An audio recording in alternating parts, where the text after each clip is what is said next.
The champagne glass slipped from Catherine Harrington's manicured fingers, shattering against the marble floor. The entire wedding reception fell silent. Her new husband, James, had just called the shabby-looking man in the corner, her sister's charity case date, boss. And not in the casual way. In the, "this man changed my life" way. The same man the elite guests had been mocking all evening was now standing taller, his eyes meeting James with quiet dignity that made everyone in the room suddenly feel very, very small. If this opening intrigues you, hit that like button and subscribe now for more incredible stories of unexpected connections and life-changing moments that remind us never to judge someone by appearances. Jack Reynolds adjusted his second-hand suit jacket, trying to ignore the whispers that followed him through the grand ballroom of the Bellevue Hotel. His daughter Emma, 9 years old and oblivious to the social hierarchy around her, twirled in her new dress, the only new piece of clothing either of them had purchased in over a year. "Daddy, there are little cakes shaped like flowers," she exclaimed, eyes wide with wonder. Jack smiled, his weathered face softening. "Just one, sweetheart. We don't want to spoil your dinner." He still couldn't believe he was here, at the wedding of the year, surrounded by the wealthiest families in the city. All because Alexandra Winters, tech billionaire and the most unlikely friend he'd ever made, had insisted he come as her +1. "You're saving me from endless questions about my love life," she'd told him when she showed up at the diner where he worked morning shifts. "Consider it a favor to me." What she didn't say, but what Jack understood, was that she was trying to give him and Emma a rare day of luxury. A brief escape from the grinding reality of their lives since Maria's death 3 years ago. Alexandra stood across the room now, elegant in a simple emerald gown that probably cost more than Jack's annual salary. Unlike her sister Catherine, who embraced their family's old money traditions, Alexandra had built her fortune from scratch, developing revolutionary sustainable energy technology that had made her one of the youngest billionaires in the world. She caught his eye and waved, excusing herself from a conversation with an elderly couple to make her way toward him. "You came," she said, genuine pleasure warming her voice. "I was half expecting you to back out." "I considered it," Jack admitted. "Especially when the valet looked at my car like it might contaminate the others." Alexandra laughed. "That's Preston. He looks at my electric prototype the same way." She knelt down to Emma's height. "And you must be the famous Emma. Your dad talks about you all the time." Emma beamed. "He talks about you too. He says you're the smartest person he's ever met." "Does he now?" Alexandra's eyes crinkled with amusement as she glanced up at Jack, who was suddenly finding the crystal chandelier fascinating. Their unlikely friendship had begun 6 months ago during a torrential downpour. Jack had been walking Emma home from school when Alexandra's driver had pulled alongside them, the billionaire herself rolling down the window to offer them a ride. Jack had refused initially, pride was sometimes all he had left, but Emma's sneezing had convinced him to accept. What was meant to be a one-time act of kindness had somehow evolved into regular coffee meetings. Alexandra would pepper him with questions about his perspective on everything from politics to parenting. "You see the world differently than the people in my circles," she'd explained. "It's refreshing." For Jack, their conversations were a lifeline, an intellectual connection he'd been missing since losing his wife and, subsequently, his career. The wedding ceremony had been beautiful, if ostentatious. Catherine Harrington, with her perfect blonde updo and designer gown, married James Whitfield, heir to a banking empire, under an arch of imported orchids. Jack had sat in the back with Emma, acutely aware of the curious and sometimes dismissive glances from other guests. Now at the reception, those glances had transformed into outright whispers and occasional snickers. "Who is that man? Alexandra's latest project, I suppose. Did you see his shoes? They're practically falling apart." Jack pretended not to hear, focusing instead on making sure Emma enjoyed herself.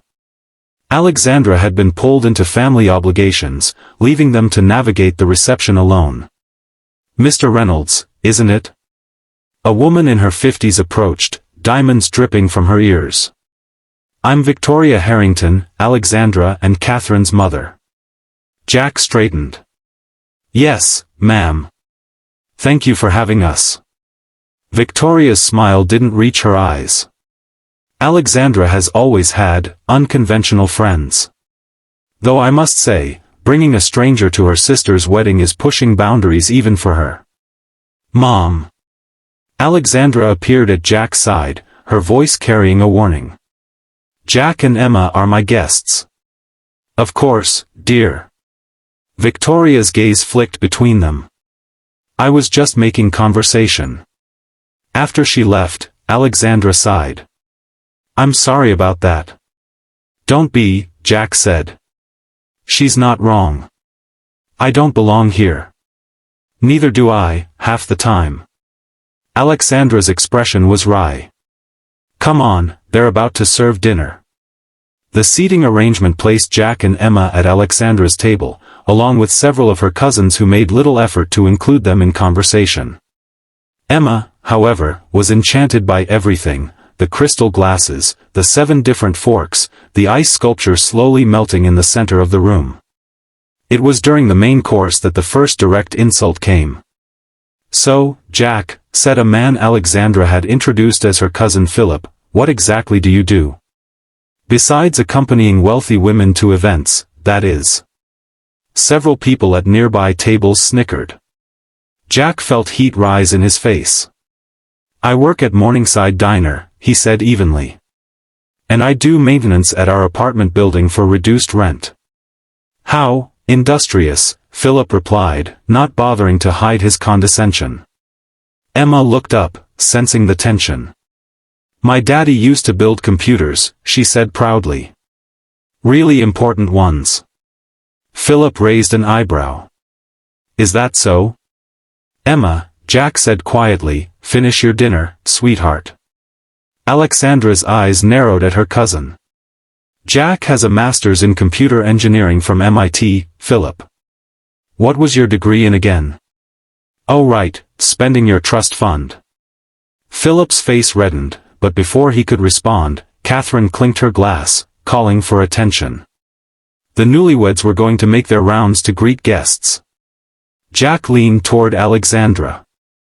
"Maybe we should go. I don't want to cause any more tension at your sister's wedding." "Absolutely not," Alexandra said firmly. "You haven't even tried the chocolate fountain yet, and I promised Emma." When Catherine and James reached their table, the bride's smile tightened noticeably at the sight of Jack and Emma. "Alexandra, darling," she said, kissing her sister's cheek. "Thank you for the beautiful speech earlier." "Congratulations, Kath," Alexandra replied. "James, welcome to the family, officially."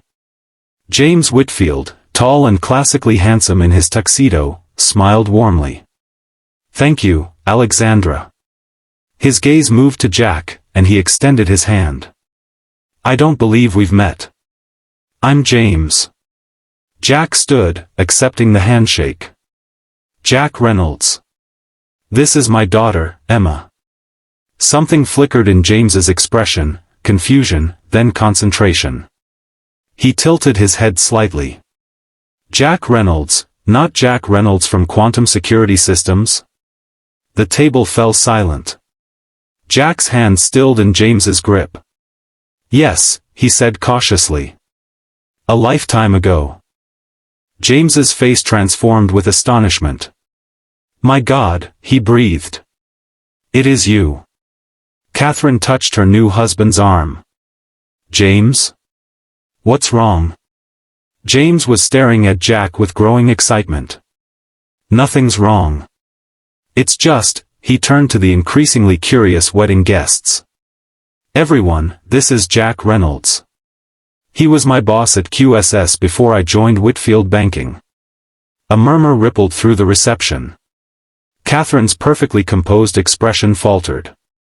"Your boss?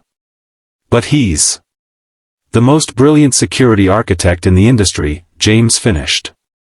"The encryption protocol he developed is still the gold standard for financial institutions worldwide. Including your father's banks." The silence that followed was deafening. Alexandra was looking between Jack and James with undisguised surprise. "You never told me you worked at Quantum," she said to Jack. Jack shrugged uncomfortably. "It didn't seem relevant to our friendship." "Not relevant?" James laughed incredulously. "Jack, you revolutionized digital banking security. Your protocols prevented billions in potential fraud." Philip, who had been smirking throughout dinner, now looked like he'd swallowed something sour. Victoria Harrington was staring at Jack with reassessing eyes. "What happened?" James asked, genuine concern in his voice. "You disappeared so suddenly. The company was never the same after you left." Emma looked up at her father with pride, but Jack's expression had grown somber. He placed a protective hand on his daughter's shoulder. "My wife was diagnosed with aggressive cancer," he said quietly. "I needed flexibility that a high-pressure tech position couldn't provide. By the time she passed away, the industry had moved on, and I had a 5-year-old daughter who needed stability more than I needed a career comeback." Catherine's expression had softened despite herself. James looked stricken. "I had no idea," he said. "We all wondered, there were rumors, but nothing concrete." "I didn't want rumors," Jack said simply. "I wanted privacy for my family." Alexandra was watching Jack with new understanding in her eyes. All those times he'd helped her troubleshoot her company's security systems, offering insights she'd found surprisingly sophisticated, it made sense now. James turned to his bride. "Darling, would you excuse me for a moment? I need to speak with Jack privately." Catherine nodded, still processing this revelation about her sister's supposedly charity case date. As James led Jack away, the whispers started again, but they were different now. Respectful. Curious. The man they'd been mocking all evening had suddenly become someone of consequence. In a quiet corner of the ballroom, James spoke rapidly, his excitement barely contained. "Jack, I've been trying to build a security team at Whitfield Banking for years. The financial technology division needs someone with your vision." Jack shook his head. "I've been out of the game too long." "That's not true," James insisted. "The fundamentals haven't changed, and you were always 3 steps ahead anyway. We could work around your schedule, Emma would always come first." Jack hesitated. "I don't know, James." "Just think about it," James pressed a business card into Jack's hand. "For what it's worth, I've missed working with you. You were the best mentor I ever had." When they returned to the reception, Alexandra was waiting, Emma happily occupied with the promised chocolate fountain under the watchful eye of a surprisingly attentive Victoria Harrington. "So," Alexandra said, studying Jack's face. "A security genius, huh?" Jack smiled ruefully. "Former genius, maybe. Is that why you never mentioned it? You think your value was tied to your career?" "No," Jack said after a moment. "I think I just got used to being invisible." It was easier than explaining why Jack Reynolds, rising star in cybersecurity, was now flipping burgers and fixing leaky faucets. Alexandra's expression softened. "You know what I first noticed about you? Not your circumstances. Your kindness. The way you spoke to Emma with respect, not condescension. How you gave your umbrella to that elderly woman at the bus stop even though you were getting soaked." She took his hand, ignoring the curious glances from nearby guests. "Your worth was never about your job title, Jack." The remainder of the reception passed in a blur of changed perceptions. People who had ignored Jack earlier now found reasons to approach him. Catherine, to her credit, made a point of introducing him to her father-in-law, the banking magnate himself, who immediately launched into questions about digital security. Emma, blissfully unaware of the social dynamics at play, had charmed Victoria Harrington completely. The older woman was now showing her how to fold napkins into swans, her earlier frostiness melted away. As the evening wound down, Jack found himself on the terrace, taking a moment of quiet. Alexandra joined him, 2 glasses of champagne in hand. "Quite a night," she said, offering him one. "That's an understatement." He accepted the glass. "Thank you for inviting us." "Thank you for coming." She leaned against the balustrade. "Are you going to take James up on his offer?" Jack looked out at the city lights. "I'm considering it. The hours would be better than the diner. The pay certainly would be. Emma would have a college fund," Alexandra added. "She already does," Jack said quietly. "Maria and I set it up before she got sick. It's the one thing I never touched, even during the worst times." Alexandra studied him in the moonlight. "You're an extraordinary man, Jack Reynolds." He laughed softly. "I'm really not. I'm just a dad trying to do right by his daughter." "That's what makes you extraordinary." She hesitated.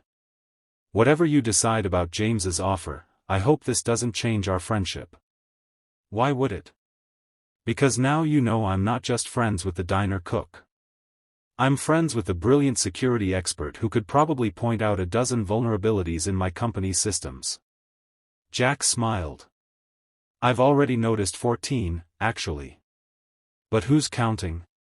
Alexandra's laughter rang out across the terrace. Inside, Emma had convinced the wedding DJ to play her favorite song, and guests were watching indulgently as she danced with reckless abandon. "We should go in," Jack said. "Before she convinces them to let her cut the cake." As they turned to go, Alexandra stopped him with a light touch on his arm. "For what it's worth, I'm glad everyone knows who you really are now." Jack shook his head. "They don't, not really. The man I was at Quantum, that was just one version of me. The man who held his wife's hand through chemo, who learned to braid Emma's hair and cook meals from scratch when money was tight, that's who I really am now." "Then I'm glad I know who you really are," Alexandra amended. 6 months later, Jack sat in his new office at Whitfield Financial Technologies, a framed photo of Emma and Maria on his desk. He'd accepted James's offer, but on his own terms: flexible hours, the ability to work remotely when Emma needed him, and a focus on mentoring young talent rather than just developing systems. His phone buzzed with a text from Alexandra: "Still on for dinner tonight? Emma requested my famous, microwaved, mac and cheese, **. He smiled as he typed back, ** wouldn't miss it. I'll bring dessert, **. Their friendship had evolved in unexpected ways since the wedding. Alexandra had become a regular fixture in their lives, helping Emma with science projects and occasionally seeking Jack's advice on her company's security protocols. The press had tried to romantically link them at first, but they'd both laughed it off. What they had was something rarer than romance: genuine respect and affection that had nothing to do with status or circumstance. A knock at his door pulled Jack from his thoughts. James stood there, grinning. "The board approved your proposal," he announced. "Full funding for the apprenticeship program." Jack's face lit up. The program had been his passion project, creating pathways for single parents and caregivers to enter the tech industry with flexible training and job placement. "That's fantastic news," Jack said, standing to shake James's hand. "They were impressed by your presentation," James said. "Especially the part about untapped talent pools." Jack thought about how close he'd come to becoming permanently untapped talent, how a chance meeting in the rain and an invitation to a wedding had changed everything. Later that evening, as he watched Emma and Alexandra hunched over a science textbook at his kitchen table, he reflected on life's strange turns. 3 years of struggling after Maria's death had nearly convinced him that his former life was gone forever. Now here he was, rebuilding, not the same life, but perhaps a better one. One where his worth wasn't measured by his job title or bank account, but by the lives he touched. Emma looked up, catching his thoughtful expression. "What are you thinking about, Daddy?" "Just how lucky we are," he said honestly. Alexandra met his eyes over Emma's head, her expression warm with understanding. She knew what he meant: Not lucky because of his restored career or her friendship, but lucky because through everything, they had retained what mattered most, the capacity to care for others, to rebuild, to find joy in connection rather than status. Some of the wedding guests might have laughed at first, seeing the billionaire with the struggling single dad. But true worth had a way of revealing itself, sometimes when you least expected it. If this story touched your heart, please like and subscribe for more content that reminds us all that a person's true value isn't found in their bank account or job title, but in their character, resilience, and capacity for kin.